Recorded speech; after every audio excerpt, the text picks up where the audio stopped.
Hello and welcome back to my channel. Sorry I've not been around these last couple of weeks. I've had a bit of a stressful time. I found a lump in my breast and I'll tell you about it in the video. So I did put a little post out on the community. So thank you to everybody who has messaged me with your wonderful prayers and support. It's been overwhelming, to be perfectly honest. I've had a pretty difficult couple of weeks. I'm not alone. I know there's lots of people out there going through the same thing, but the mind, it's such a strong, powerful tool, as I've spoke about before. So you know, it's the not knowing that that worries you. So I don't quite know where to go. So basically, if you've not subscribed to my channel, let's start from the beginning. I am Sam. My channel is Be Positive Sam, and I try my hardest to be positive in everything.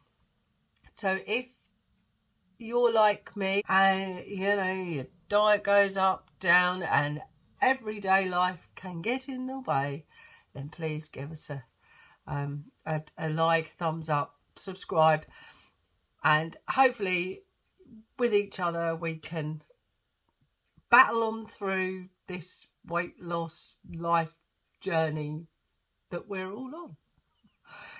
So, and thank you to all the members who have subscribed and have given me support on all my social media channels, because I'm on Instagram and on Facebook, but both have been quite quiet at the moment. So we've had Easter, and a couple of weeks ago, so it's literally a couple of weeks ago, I have realised my husband leaned against me, and I was like, oh, that's a bit painful. So I sort of felt my breast because of the pain, and there I found this lump. Now, to me, it felt different from the one that I found previously. So, of course, it makes you worried. Now, I have got a video on my other weight loss journey. I'll try and put the link in up here somewhere. If you've not seen it, please go ahead and have a look. And so the lump itself felt a bit different. But I also knew from the time before that if something was painful, then that was a good sign. But it doesn't necessarily always mean that's right. So anyway, I then phoned up the doctors, got an appointment, which was quite lucky, and then they sent me an appointment to go straight to the breast clinic, which is in Brighton, where I went before. And the staff there, they are lovely. It's a lovely place. Pain in the bum for parking, but I park at the top of the park and walk across the park, Preston Park it's called, and I walk across this great big green there, and my appointment was first thing in the morning, and it was a nice walk, to be perfectly honest. It was lovely. The dog walkers, the birds were singing in the tree. It was quite a nice morning. Anyway, so this is all taking place within a couple of weeks. So you've got the anxiety of waiting at home for the appointments to come through and different things like that. And all the while your mind is racing 400 miles an hour. So I go to the clinic, and I had to have a mammogram, which I don't particularly like, but anyway, I had to have one of them. So the lump they found, it was a cyst, so that was quite good. They drained it that day, but what they did do is find a grey matter behind the cyst, which is what they were a little bit worried about. So that's what they took the biopsy of.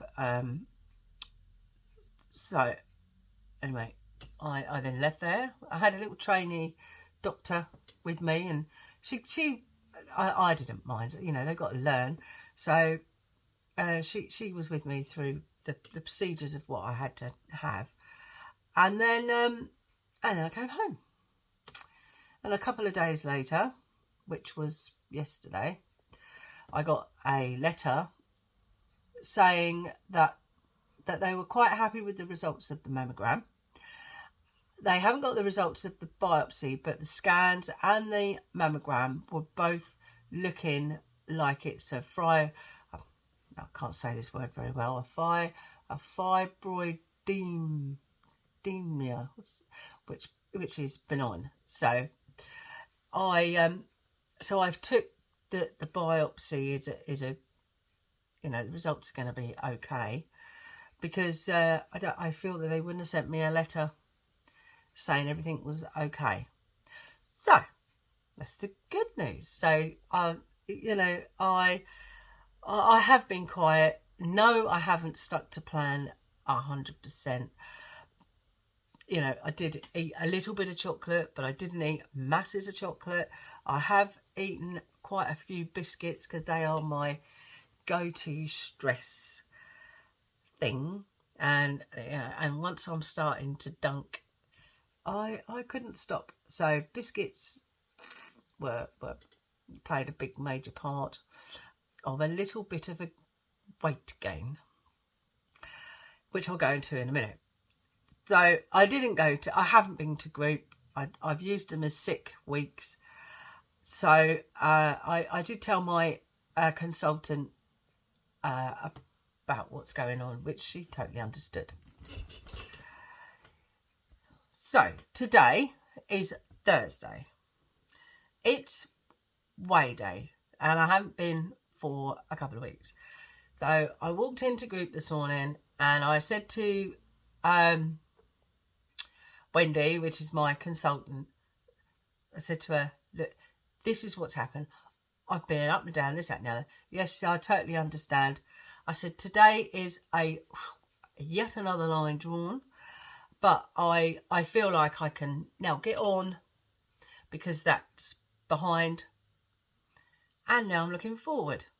Now, the problem with forward is that next week will be away in normal. I've got a normal week, but the week after that, I'm in the loo to go and see my daughter. So it's only for a couple of days. So I'm thinking, you know, so Monday, Tuesday, Wednesday, Thursday. So I've 4 days that I've got to really try to be good at out of 7. So, and 2 of them days are travelling. So I could actually take myself a picnic lunch in the car, because I'm not taking the camper, which is going down in the car. So I'm feeling pretty confident about the you know, the future now. I feel like I can, you know, get on and get on with this blue and white journey and get into them shorts because bowls is starting in 2 weeks. Can you believe it's 2 weeks away? Oh my God. And I'm not ready. So please, can we just hold 1 minute? You know, I need to catch up. So, so anyway, I went into group this morning. I'm waffling on now. And so I explained to her, I was like, please don't call me out in groups. I don't really feel like I want to chat. No, I totally understand. So So you know how it is. If you're in a weight loss group of some form, the consultant usually calls your name out, and they're like, oh, so you've lost a pound or whatever. But with me, she did say, Sam, she said, line drawn. I said, yep. And she said, say no more. And sailed on. So I appreciate that, she took on board that I didn't really want to be chatting about different, why I had a weight gain. So there you go. So now I was expecting a gain. But like I said, I've not been for a couple of weeks. I'm quite happy with my gain. And let's just show you what did it. I put on a 3.5 pounds.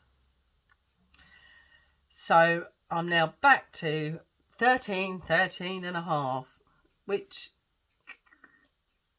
is where I was February, end of February. So you can see I've been playing about with it. So as you can see, there we go.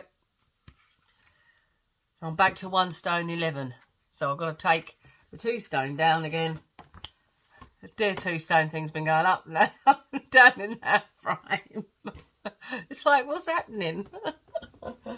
Yeah, so I'll have to take that back down again now. Hey ho, never mind. So I been listening to the group and different things, and I mean, one woman, it's been going for weeks and weeks, and then all of a sudden she's lost 6.5 pounds. She said, I just knuckled down and done it, and I thought, well, I've got to do this. I've got to knuckle down and do this. That would be amazing. 6.5 pounds, bless her. So I've got to get my book out and my magazines and really hunt through, because again, what's happened is that I got to the can't be bothered. I was a bit depressed. I was laying on the settee. You know how it is. You just don't feel like doing anything. And then husband's like, do you want some chips? I'm like, oh, no, but yes. No, say the no bit quickly, and then yes, of course I want chips. So it's been rocky, but that's the past. That's the good thing. Like I say, I've drawn a line. Life gets in the way, and I'm now feeling a lot better and brighter in myself. And the other thing is, do you remember ages ago I was telling you about my daughter wanted to lose weight? Well, she's gained quite a little bit of weight, and she's actually now the biggest she's ever been, to be honest. And she's actually larger than when I lost all my weight. And she's in that, I've tried to speak to her, and I know, because we've all been through it, I know exactly what she's going through. She's putting on, she's very young, she's 24. She's never been big before. I mean, she's not large, but she's largest that she's ever been. But she's in that mindset of, she doesn't know how to get out of it. The clothes sort of fit her, but they don't fit well. But she can still get into them. So a lot of the clothes are stretching. And she still wants to go out. She still wants to enjoy her food and her meals, and her boyfriend, he's a very good cook. And she doesn't want to miss out on that. And I said to her, you won't miss out. You don't miss out. Just ask your boyfriend to try and cook slightly less, so don't cook with cream, for example. So less calorific meals. Try to be a little bit more active, and you've got to get out of that mindset that, I'm putting on weight, I'm going to put it back on my head. She's got to face it. And I said to her, face it head on. You think, right, come on, I've got to do this. And that's how I'm trying to get, I can keep telling her, Mary, you put on weight, Mary. You won't like it if you put on weight. You'll be like me. It's difficult. And I just feel like a nagging old mum. And I don't want to sit there either and not help her because, I'm her mum. I've got to help her. And so she's just in this, she sort of wants to bury her head in the sand and doesn't quite know how to start. So I've been, I cook her Slimming World meals, but she works with ice cream, which doesn't help, and she drives everywhere because we live in the middle of the village where she's moved home. So she doesn't go out walking. All these little factors, they're only little, but they are now making a big difference to her lifestyle. And I said to her, you need to try and work out exactly what it is that you can pull out that won't make you feel like you're missing out on anything. So hopefully we're going to get on board with her. My son's decided to go on a health kick. So he hates vegetables and fruit. Never has he eaten fruit and vegetables. He loves biscuits, pasties and cakes. He's quite large. So he's decided he's joined the gym with his friend. So there he is, pumping the iron. And I've asked him not to, because they don't want to follow the Slimming World plan, but they want to lose weight.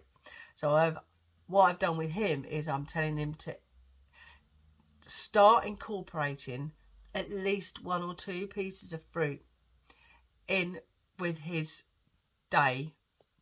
So when he goes to work, try and eat a satsuma, because just 1 piece for him will be major, let me tell you.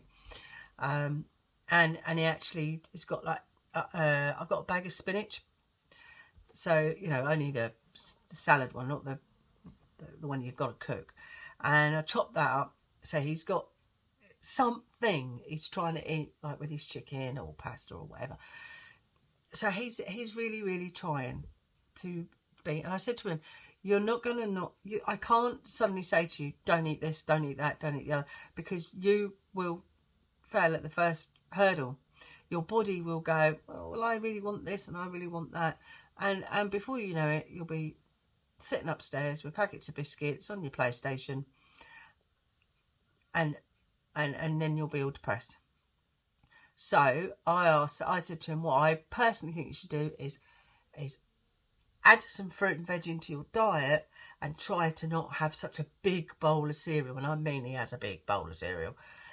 Cut it in half at least. Then that way you're still eating your cereal that you like, but you're incorporating good food. And then it will take over. That's my theory. I'm no dietitian, but different plans work for different people. And he doesn't eat fruit and veg, and Mary doesn't particularly take a lot. So I've got to try and help them into their lifestyle.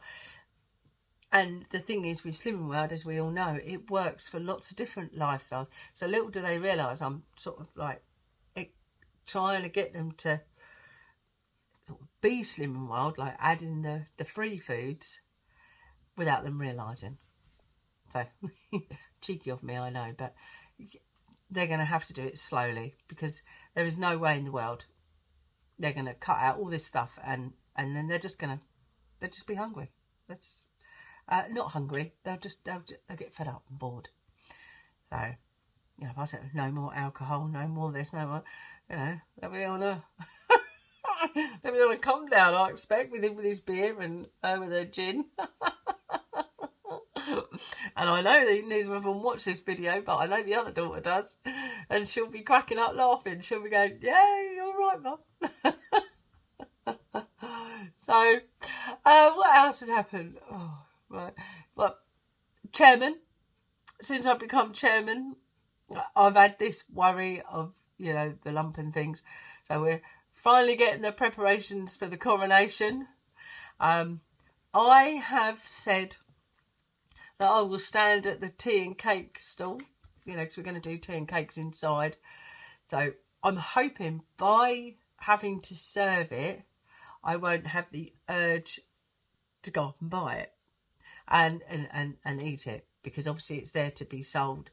So that's my tactic, that I'll do the teas and I'll do the cakes. So it's the other side and I'll be selling it. That's my plan. So, so that's all going quite well. So I seem to be enjoying that. And the radio station, I've done a few what do you call them? Programs, I suppose. Now, they are on, one was this morning actually, at 5 a.m. till 7. I can't, and obviously it's not live, I've had to record it. So I record it at the station the night before. And it's a lot more difficult than what I thought. Sitting on here, I can waffle on because it's something I know what I'm going to say and I want to talk about. Whereas when I'm doing that radio show, we'll take a song, for example, I don't know, Call for Cats by The Squeeze, just a random song. I have to speak between what that song was and what the song might be coming up next. So it might be Abracadabra. But because you're not in the station listening to the whole song, you're listening to the last snippet, you got to try and sound enthusiastic about the song. Otherwise, so you sort of like go, oh, brilliant song by, Squeeze, Call for Cats. I absolutely love that song. And now I'm going to play you Abracadabra by, and I can't remember who it was, Steve Miller Band. And I didn't play them, but it's just, and you sort of got to sound like interested, but I can't be too like, woo, hi, yeah, it's 5 a.m. because people are being on the radio, getting up, put a bit of AC/DC on, that'll wake them up. But I'm also reading from a script. Now on here, I don't read on a script. This is just what I'm waffling on about. So if I was to say, I've got a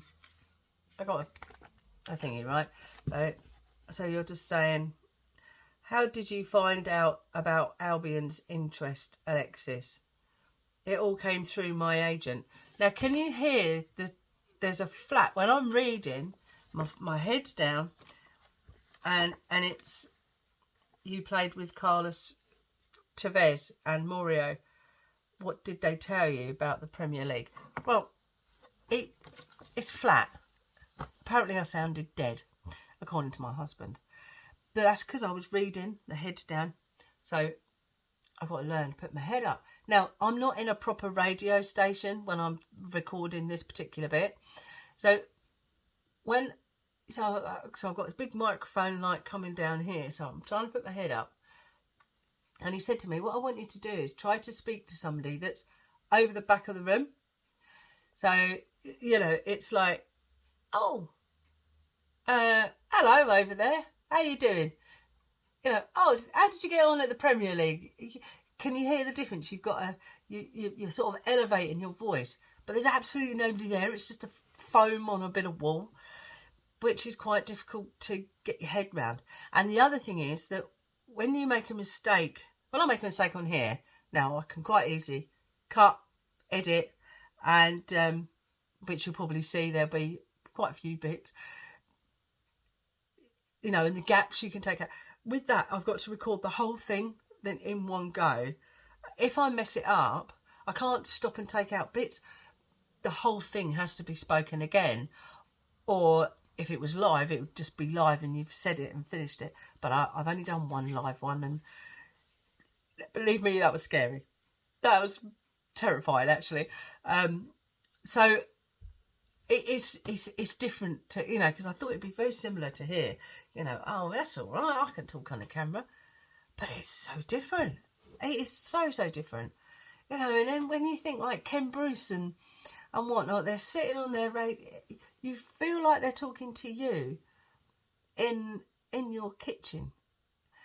And now a lot of people tell me that's how I talk on here, but it's not how I sound on the radio.